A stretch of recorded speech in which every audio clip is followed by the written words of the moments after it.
12,000 ആളുകൾ മരിച്ചു, കുറേ പേർ ഒലിച്ചുപോയി. അതിനു മുമ്പ് ഈ കഴിഞ്ഞ വർഷം തന്നെ ഒക്ടോബറിൽ ലിബിയയിൽ ഡാം പൊട്ടി 25,000 പേര് മരിച്ചു, കോടിക്കണക്കിന് രൂപയുടെ സമ്പത്തുണ്ടായി. നമ്മൾ അറിയേണ്ടത് യു പിയിലും അതുപോലെ തന്നെ ഈ സിക്കിമിലും അതേപോലെ വിദേശ ചൈനയിലും ഉൾപ്പെടെ ഡാമുകൾ തകരുമ്പോൾ അതിൻ്റെ താഴ്ന്ന പ്രദേശങ്ങളിൽ, അതായത് വെള്ളമൊലിക്കുന്ന പ്രദേശങ്ങളിൽ പൊതുവേ ജനസാന്ദ്രത കുറവാണ്. മുല്ലപ്പെരിയാറിനെ സംബന്ധിച്ചിടത്തോളം ഏതാണ്ട് 5 ജില്ലകൾ, ഹൈലി തിക്കി പോപ്പുലേറ്റഡായ 5 ജില്ലകളാണ് ഡാമിൻ്റെ തൊട്ട് താഴെ. 860 മീറ്റർ മുകളിൽ ഈ ഡാം ഇങ്ങനെ ഏതാണ്ട് 100 TMC ജലം, മുല്ലപ്പെരിയാർ ഡാമിൻ്റെ 15 TMCയും ഇടുക്കി ഡാമിൻ്റെ 70 TMC 75 TMC ജലം. ഒരു TMC എന്ന് പറഞ്ഞാൽ 100 കിലോമീറ്റർ നീളം, 1 കിലോമീറ്റർ വീതി, അത്ര തന്നെ താഴ്ച. ഇതാണ് 1 TMC. അങ്ങനത്തെ 100 TMC ജലം നമ്മുടെ മുകളിൽ നിൽപ്പുണ്ട്. ആ TMC ജലത്തിനെ തടഞ്ഞു നിർത്തിയിരിക്കുന്നത് 130 വർഷം പഴക്കമുള്ള വെറും ചുണ്ണാമ്പ് നിർമ്മിച്ചതാണ്. ഇന്നത്തെ സിമെൻറ്റ് കോൺക്രീറ്റിൻ്റെ 6 ഇരട്ടി, അല്ലെങ്കിൽ സൂർക്കി മിശ്രിതത്തിൻ്റെ 6 ഇരട്ടി സ്ട്രോങ് ആണ് ഇന്നത്തെ കോൺക്രീറ്റ് സിമെൻറ്റ്. അപ്പോൾ അതിനേക്കാൾ 6 മടങ്ങ് കപ്പാസിറ്റി കുറവാണ് സൂർക്കിക്ക്. അതും 130 വർഷമായി. അതും കിടക്കുന്നത് ഈ ഭൂചലന സാധ്യതയുള്ള പ്രദേശത്ത്.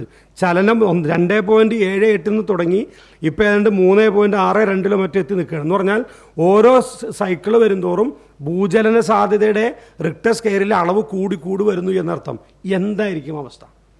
ഞാൻ പറയുന്നത് മാധ്യമപ്രവർത്തകർ നമ്മളുടെയൊക്കെ നിലനിൽപ്പിൻ്റെ അതിനൊരു പൊളിറ്റിക്സിനപ്പുറത്ത് നമ്മുടെ നിലനിൽപ്പിൻ്റെ പ്രശ്നമായി ഇതിനെ കാണണം.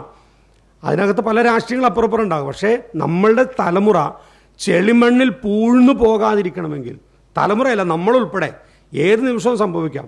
ഇപ്പം മനോരമ പഠിച്ച ഒരു റിപ്പോർട്ട് അനുസരിച്ചിട്ട് 4 മണിക്കൂർ എടുക്കും ഇവിടെ എത്താൻ. ഞാൻ പറയുന്നത് ഇപ്പോൾ സ്റ്റേറ്റ് ഗവൺമെൻറ്റിൻ്റെയും സെൻട്രൽ ഗവൺമെൻറ്റിൻ്റെയും ഒരു അലാറം സിസ്റ്റം വന്നു.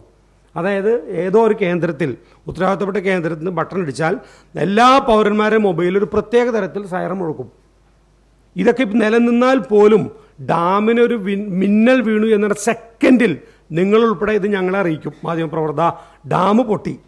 വീട്ടിൽ ഉറങ്ങിക്കിടത്തുന്ന തൊട്ടടുത്തുള്ള റോട്ടിലേക്ക് ഇറങ്ങുമ്പോഴേക്കും ഞാനും നിങ്ങളും ഉൾപ്പെടെ സർവ്വ സാമഗ്രികളും കുട്ടികളും മക്കളും എല്ലാം, അല്ലെങ്കിൽ എടുക്കാവുന്ന ഒന്ന് മാത്രം, ആധാർ കാർഡ് അല്ലെങ്കിൽ പാസ്പോർട്ട്, ഞാനൊരു മനുഷ്യനായിരുന്നു, ഇവിടെ ഉണ്ടായിരുന്നു എന്നറിയാവുന്ന ഒരു രേഖയിലും എടുത്ത് പുറത്ത് ചാടുമ്പോഴേക്കും കേരളത്തിൻ്റെ ഈ മധ്യപ്രദേശം മുഴുവൻ ട്രാഫിക്കിൽ തിങ്ങി നമ്മളൊന്നും ഒരടി പോലും മുമ്പോട്ട് പോകാൻ പറ്റാത്ത രീതിയിൽ വെള്ളത്തിൽ പോകും. ഇത് ചെറിയ സംഗതിയല്ല, ഒരു പൊളിറ്റിക്കൽ ആംഗിൾ കാണേണ്ടതുമല്ല.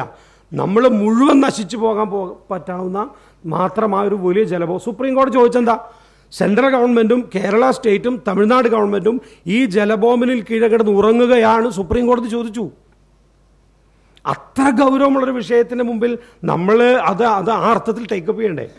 SDPനെ സംബന്ധിച്ചിടത്തോളം നമ്മൾക്ക് ലഭ്യമായ സംവിധാനങ്ങൾ, നമ്മളുടെ സമരത്തിന് പറ്റിയ ആളുകൾ സർക്കാരിന് മുമ്പിൽ ജനശ്രദ്ധയിൽ കൊണ്ടുവരിക, സർക്കാർ ആവശ്യത്തിൽ ഗൗരവത്തിൽ വിഷയത്തിന് ടേക്കപ്പ് ചെയ്യുക, അതിനുവേണ്ടി ജനങ്ങളെ ബോധവൽക്കരിക്കുക എന്ന ഒരു മിഷനാണ് നമ്മൾ ഏറ്റെടുത്തിരിക്കുന്നത്. 2011 ഇപ്പോൾ നിങ്ങൾക്കൊക്കെ അറിയാവുന്ന പോലെ 2011 ഫസ്റ്റ് DPR വന്നു. എന്തിന്? പുതിയ ഡാം പണിയണം.